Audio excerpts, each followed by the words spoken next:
प्रेम, आदर बघून नक्कीच सुनित्रा काकींना खूप चांगल्या मताधिकारी निवडून देतील. तिथं प्रचार करत असताना 2,14,000 पेक्षा जास्त लीड असावी यासाठी आपण जर प्रयत्न केले तर एक वेगळं रेकॉर्ड या देशातलं त्या ठिकाणी आपण करू शकतो अशी विनंती केली होती. आणि तुम्ही जर बघितलं ज्या पद्धतीने त्यांनी प्रचार केला, लोकांनी सुद्धा स्वतःहून पुढाकार घेऊन ज्या पद्धतीने मतदान केलं, ते रेकॉर्ड जे या देशात महाराष्ट्राचं नव्हतं, महाराष्ट्राच्या बाहेरचं होतं, ते मताधिक्याचं रेकॉर्ड बारामतीकरांनी तोडून दाखवलेलं आहे. 2,18,000 का 19,000 अशा लीडली त्या निवडून तिथं आलेल्या आहेत. दादांच्या प्रती प्रेम आणि आदर या मनात असल्यामुळे लोक स्वतःहून पुढाकार घेऊन तिथं मतदान करत होते. आमची अपेक्षा होती 2,80,000च्या आसपास टोटल मतदान जर झालं असतं तर मग हा आकडा अजून जास्त मोठा असला असता, पण ऊन आणि बऱ्याच काही कारणांमुळे तेवढं मतदान होऊ नाही शकलं. त्याबरोबरच इतरही राज्यामध्ये निवडणुका झाल्या, पश्चिम बंगाल, तामिळनाडू या ठिकाणी निश्चित निकाल जाहीर TMC हा पक्ष निवडून येईल असं आम्हाला त्या ठिकाणी वाटत होतं, कारण का ममता दिदी आक्रमक पद्धतीने तिथं लढत असतात. त्याच्याचबरोबर खाली तामिळनाडूमध्ये DMK हा पक्ष येईल असं आम्हाला वाटत होतं. पण नंतर मग आम्ही थोडासा अभ्यास केला, ॲनलाईज केलं. आता तुम्ही जर बघितलं तामिळनाडूमध्ये TVK नावाची जी पार्टी आलेली विजयाची ॲक्टर जे आहेत ती तशी भाजपच्या विरोधातला विचाराची पार्टी आहे. ते सत्तेत आले, पण तिथं DMK यांचं राज्य हे 10 वर्षापेक्षा जास्त होतं. त्याच्याचबरोबर तुम्ही TMC म्हणजे वेस्ट बेंगॉलबद्दल बघितलं तर तिथं 15 वर्षापेक्षा राज्य हे TMCचं होतं. केरळामध्ये लेफ्ट हा पक्ष जो होता तो तिथं सत्तेत होता. त्यामुळे अँटी इन्कम्पन्सी तिथं मोठ्या प्रमाणात असल्यामुळे लोकांनी अँटी इन्कम्पन्सी बघून तिथं मतदान केलेलं आहे. त्यामुळे ठीक आहे, आता भाजपचे मोठे मोठे नेते जल्लोष करतील, सगळं करतील, पण मला एवढंच म्हणायचं आहे की भारतामध्ये पण अँटी इन्कम्पन्सी आहे आणि महाराष्ट्रामध्ये सुद्धा आहे. ठीक आहे, महाराष्ट्रातले लोकांनी, राज्यातले, देशातले लोक नक्कीच येत्या काळामध्ये वेगळा निर्णय तिथं देतील. पण जसं भाजप सत्तेत वेस्ट बेंगॉलमध्ये आलं तिथं गुंडागर्दी केवढी मोठ्या प्रमाणात वाढली हे तुम्ही बघितलं असेल. TMCचं कार्यालय तोडलं गेलं, कार्यकर्त्यांना मारलं, तर ह्या सगळ्या गोष्टी म्हणजे कुठंतरी सुरुवात ही गुंडागर्दीची तिथं वेस्ट बेंगॉलमध्ये सुरू झाली भाजपच्या माध्यमातून असं आपल्याला म्हणावं लागेल. राज्यात महिला आणि मुलींवर अत्याचाराच्या प्रमाणात तरी सरकारचं अपेक्षा असं वाटतं 100% आहे ना. तुम्ही सत्तेत आहात, तुम्ही लाखो कोटी रुपयाचे प्रोजेक्ट तिथं त्याचं भूमिपूजन करता, त्याच्यामध्ये हजारो कोटी रुपयाचा भ्रष्टाचार तुम्ही तिथं करता आणि ज्या गोष्टीसाठी लोकांनी तुम्हाला निवडून दिले, सामान्य लोकांच्या सुरक्षतेसाठी, आपल्या माता भगिनींच्या सुरक्षतेसाठी, त्याच्याचबरोबर इतरही महत्त्वाचे काही विषय, आणि त्याच्यातच हे सरकार कमी पडतंय. कारण सरकारला असं वाटतं की पैसे इलेक्शनच्या काळामध्ये वाटायचे आणि आपण निवडून यायचं, नेत्यांना आपलंसं करायचं, नाहीतर भीती दाखवून आपल्याकडे आणायचं आणि निवडून यायचं. पण हे सगळ्या गोष्टी करत असताना सरकार मूलभूत गोष्टींमध्ये कुठेतरी कमी पडलेलं आहे. आता तुम्ही बघा, काल परवा नचरापूरला जी घटना घडली, अतिशय दुर्दैवी घटना, त्याच्यामध्ये 3 वर्षाच्या मुलीवर अत्याचार होऊन तिला दुर्दैवाने तिथं मारलं गेलं.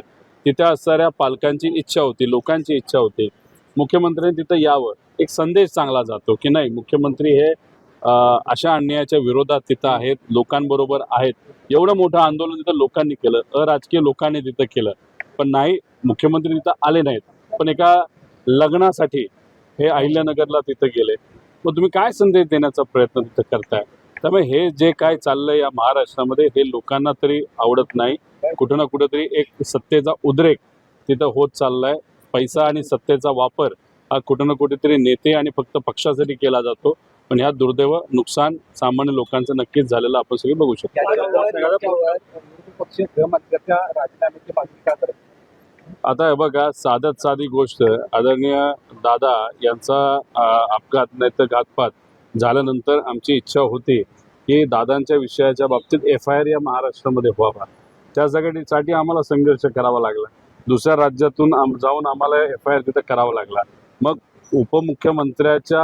मुख्यमंत्र्यांना न्याय देण्यासाठी एवढा संघर्ष असेल तर गरिबासाठी काय?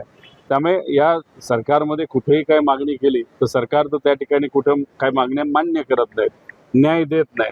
त्यामुळे अशा मागण्या करण्यापेक्षा लोकात जाऊन रस्त्यावर उभं राहून लोकांच्या बाजूने लढणं हे जास्त उचित राहील असं आम्हाला तरी त्या ठिकाणी वाटतं आणि येत्या काळामध्ये आम्ही तशाच पद्धतीने तिथं लढणार आहोत.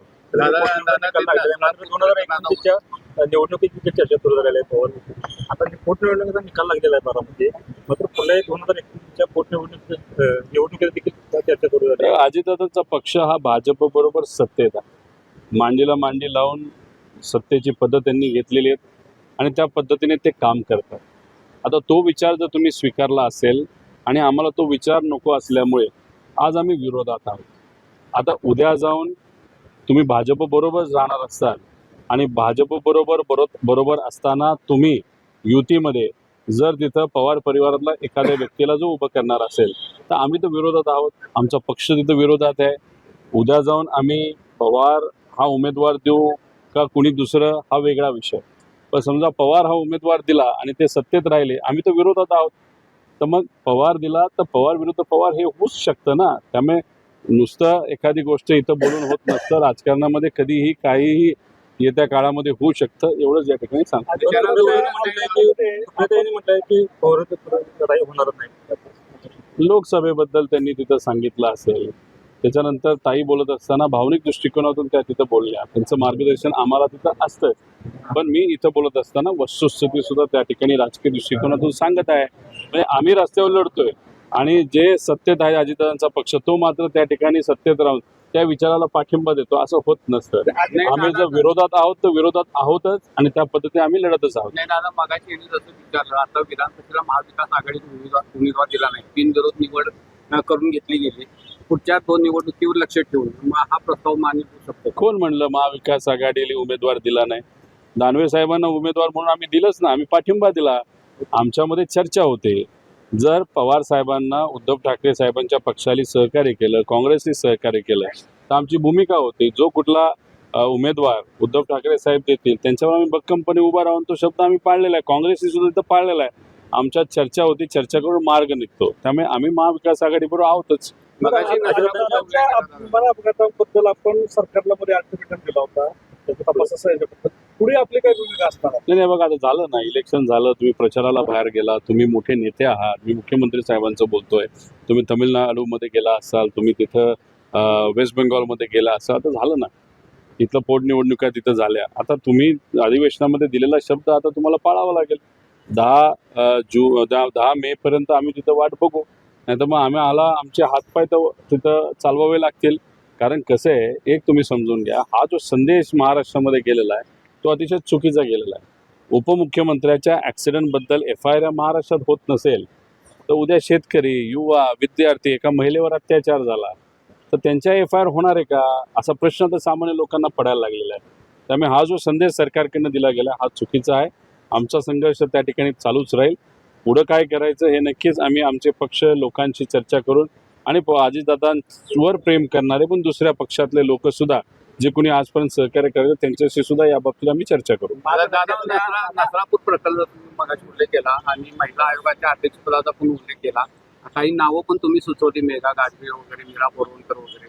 मग महिला आयोगाचं अध्यक्षपद भरल्यावर हे अत्याचार अन्याय महिलांवर थांबतील असं वाटतं? हे बघा, आता तिथलं पद ज्या व्यक्तीला दिलं होतं त्यांनी काय पराक्रम केले हे आपल्याला माहिती आहे ना, खरात प्रकरण वगैरे.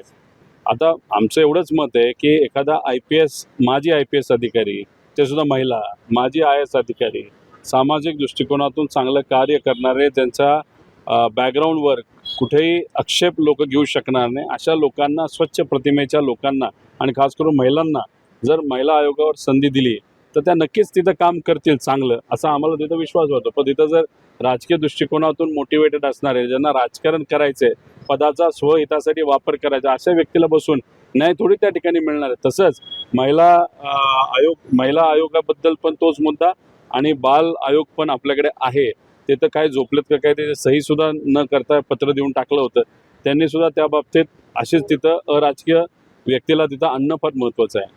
निवडणुका झाल्या आणि जास्ती दर वाढले मागायला. नाही, आता काही दिवसांपूर्वी कमर्शियल गॅसचे रेट वाढले, त्यामुळे दुकानदार, हॉटेलवाले हे अडचणीत आलेले. आता त्यांना ज्या राज्यामध्ये मॅन्डेट पाहिजे होतं, ह्याच्यात वेस्ट बेंगॉलमध्ये ते तिथं मिळालेलं आहे. आता बघा काय होतंय, अच्छे दिन त्यांचे आलेत का सामान्य लोकांचे हे पुढच्या काही दिवसात कळेल. माझ्या अंदाजाने पेट्रोल आणि डिझेलचे भाव कमीत कमी 5 रुपयाला तिथं वाढवतील.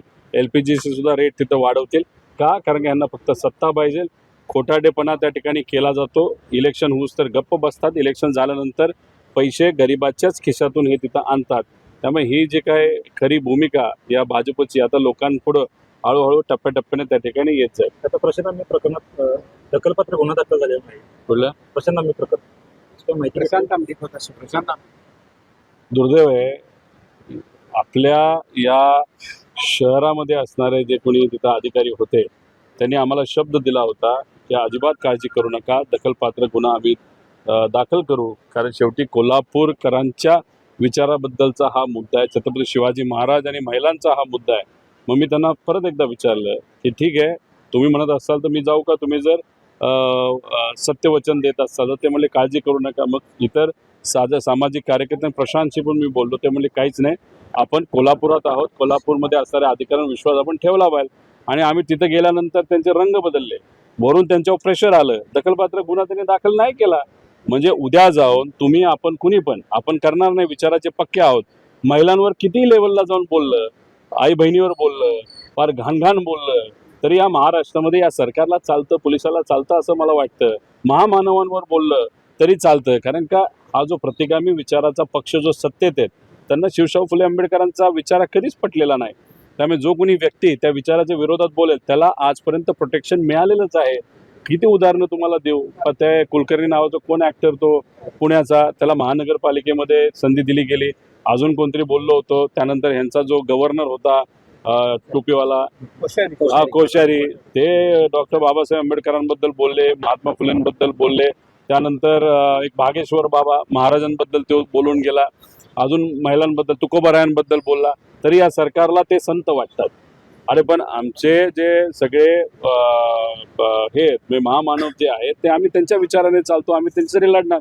त्यामुळे कोल्हापुरात जी गोष्ट घडली आणि पोलिसांनी जी काय वागणूक तिथं दिली आणि जी काय जबाबदारी झटकून टाकली, हे पटणारं नाही, विचाराला शोभणारं नाही. आता कोल्हापूरचं गोकुळ संघ प्रशासक नेमलं गेलंय. एक प्रकारे भाजपनं षडयंत्र नेमलं गेलं म्हणूनच अशा पद्धतीनं कशा आहे, आता गोकुळवर प्रशासक आलाय, भाजप त्या माध्यमातून इथं राजकारण करणार.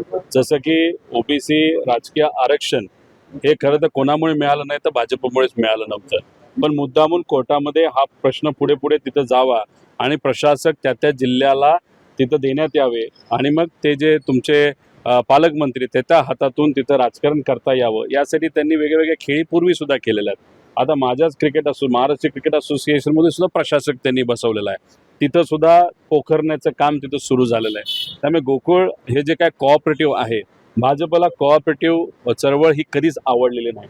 त्यामुळे ती चळवळ कशी मोडता येईल, कशी तोडता येईल याचा नेहमीच त्यांनी प्रयत्न केलेला आहे. आणि आपल्या विचाराचे लोक सुद्धा मांडीला आता भाजपमध्ये जाऊन बसली आहेत आणि होला हो म्हणतात. त्यांना ज्यांनी तिथं राज्य केले पूर्वी, ज्यांनी सत्ता तिथं भोगली आहे, त्यांना विचारा की हे प्रशासक आणणं योग्य आहे का. मग ते काय सांगतात आपण त्या ठिकाणी बघू. त्यामुळे पलीकडे गेला तर तुम्ही विचार बदलता, पण कोऑपरेटिव्ह मुवमेंट आणि शेतकरी ह्या सगळ्या गोष्टी कुठेतरी संपवायच्या आहेत या भाजपच्या सरकारला, हे मात्र त्या ठिकाणी खरं आहे.